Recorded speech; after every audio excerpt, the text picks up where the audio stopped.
There are nights when you lie in bed and the whole world is quiet. Everyone around you has fallen asleep. The house is still. Maybe you can hear the fan turning or the sound of a car passing outside. And in that silence, something inside you just breaks open. You don't even know why at first. You were fine an hour ago.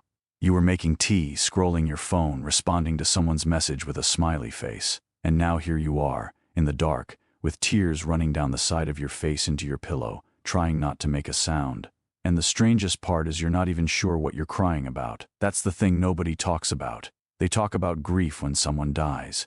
They talk about crying after a breakup, or after losing a job, or after a big fight. Those tears make sense to people.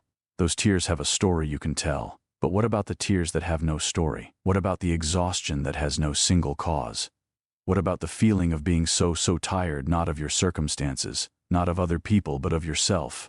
That is what I want to talk about today. That specific, quiet, lonely kind of tired. The kind where you look in the mirror and you don't hate what you see, but you're just worn out by it. Worn out by being you. Worn out by waking up every morning and having to carry yourself through another day. Worn out by your own thoughts, your own patterns, your own voice in your head that never seems to rest. This is one of the most human experiences that exists. And it is one of the least spoken about, because how do you say it out loud? How do you sit across from someone you love and say, I am tired of myself? It sounds ungrateful. It sounds dramatic. It sounds like something people won't understand. So you don't say it. You fold it up very small and you put it somewhere inside you where no one can find it. And you keep going. You keep showing up. You keep performing okayness for the world. And at night, when the performance is over, you cry where no one can see. I see you. Even if no one else does, I see you. There is a particular kind of loneliness in crying alone. It's not just the physical aloneness, it's the feeling that even if someone were in the room with you, they still wouldn't quite reach you. Because what you're feeling is so deep, so layered, so hard to put into words that you're not sure language is even capable of holding it. You're not sure another person could stand at the edge of what's inside you and understand the full depth of it. And so you cry alone. And somewhere in the middle of the tears, a small voice says, what is even wrong with me? And that question is the cruelest one, because it takes your pain and turns it into a verdict. It takes something that is simply human exhaustion, emotional weight, the accumulation of days that were too much, and it makes it into evidence that something is broken in you, that you are the problem. That a better, stronger, healthier person would not feel this way. But that is not true. Let me say that again, because I need you to hear it. That is not true. Being tired of yourself is not a character flaw. It is not weakness. It is not ingratitude. It is a sign, a signal that something inside you has been running too long without rest. That you have been giving and giving and giving, maybe to others, maybe to responsibilities, maybe to expectations, maybe to a version of yourself you think you're supposed to be, and you have not been given to in return. Think about what it means to be tired of yourself. What does that really mean? It means you have been with yourself every single second of every single day. You have heard every thought. You have felt every feeling. You have wrestled with every doubt, every fear, every insecurity, every moment of regret. You have replayed conversations at 3 in the morning. You have criticized yourself for things other people have already forgotten. You have felt guilty for resting and guilty for not resting. You have tried to be better and then felt like a failure for not being better fast enough. You have been your own full-time job, and you never get a day off from yourself. No wonder you're tired. The world tells us that self-improvement is always the answer. Read more, exercise more, journal, meditate, fix your diet, fix your sleep, fix your mindset. And there is value in all of those things, real value. But sometimes the relentless pressure to fix yourself is itself part of what is making you so exhausted. Because underneath all that fixing is a message. You are not okay as you are. You are a project. You are a problem to be solved. And you have internalized that message so deeply that you can no longer just exist. You can no longer just be a person flawed and tired and complicated and real without immediately judging that person, without immediately putting that person on trial. That is exhausting. That is genuinely deeply exhausting. And the crying that happens in private, in the dark, in the bathroom with the shower running so no one hears, that crying is not weakness. That crying is your body and your soul doing the only honest thing they know how to do. It is release. It is truth. It is the part of you that refuses to pretend anymore, even for just a few minutes. Honor that. Please honor that. There is a version of strength that our culture celebrates, the version that never cries, never breaks, never admits to struggling. That version of strength is a performance. It is not real strength. Real strength is feeling everything you feel, even when it's inconvenient, even when it's messy, even when it doesn't make sense. Real strength is crying in the dark and still getting up in the morning. Real strength is carrying something heavy and not pretending it's light. You have been doing that. Every single day, you have been doing that. And it is okay to admit that it is heavy. Now I want to talk about something specific, the feeling of being tired of your own mind. Because I think for many people that is at the core of this. It's not just the circumstances of your life that wear you out. It's the mind that comments on every circumstance. It's the thoughts that come uninvited, the worry, the overthinking, the loop that plays the same painful moment over and over, the voice that says you're not enough, you're too much, you're failing, you're falling behind, you should be further along by now. Living with that mind, day after day, is one of the most tiring things a human being can do. And the painful irony is that the mind that exhausts you is also the only mind you have. You cannot step outside of it. You cannot take a vacation from your own thoughts. They go wherever you go. They are there when you wake up. They are there when you try to sleep. They narrate your life in a voice that is often unkind. And nobody around you can see this. That's the hidden part. You can look completely fine on the outside. You can be laughing at dinner.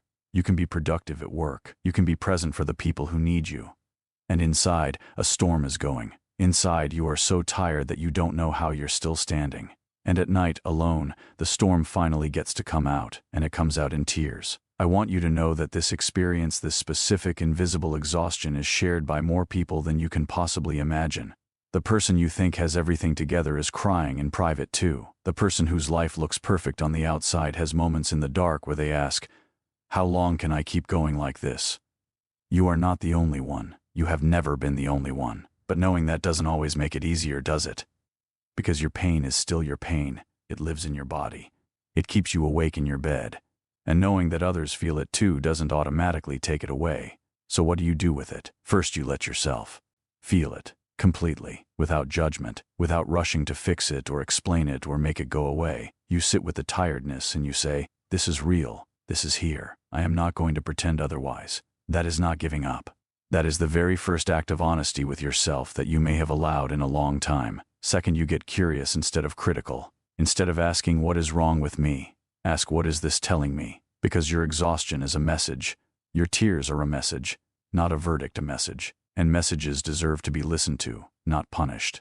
What is your soul trying to tell you? That you need rest? That you've been living for other people's expectations and losing yourself in the process? That there is a grief inside you that has never been fully mourned, that you have been holding yourself to a standard of perfection that no human being could meet? Listen. Just listen.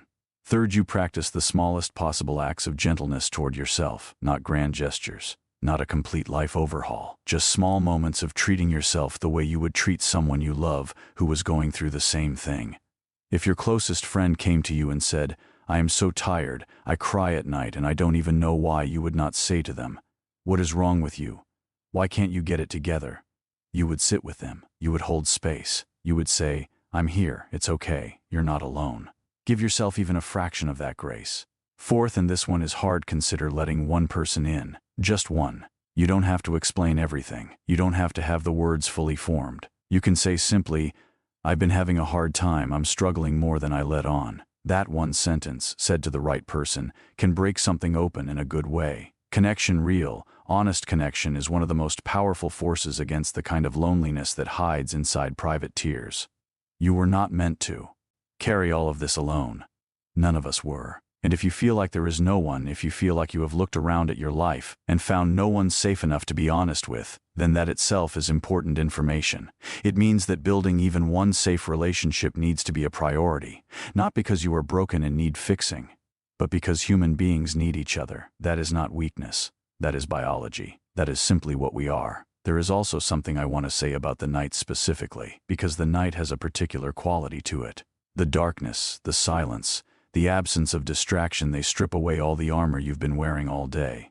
And what's left underneath the armor can feel overwhelming. The nights when you cry and don't know why, those nights are not a sign that you are falling apart. They are a sign that you are human, that you have feelings that are too big for the daytime, feelings that wait patiently until you are finally still enough for them to be felt.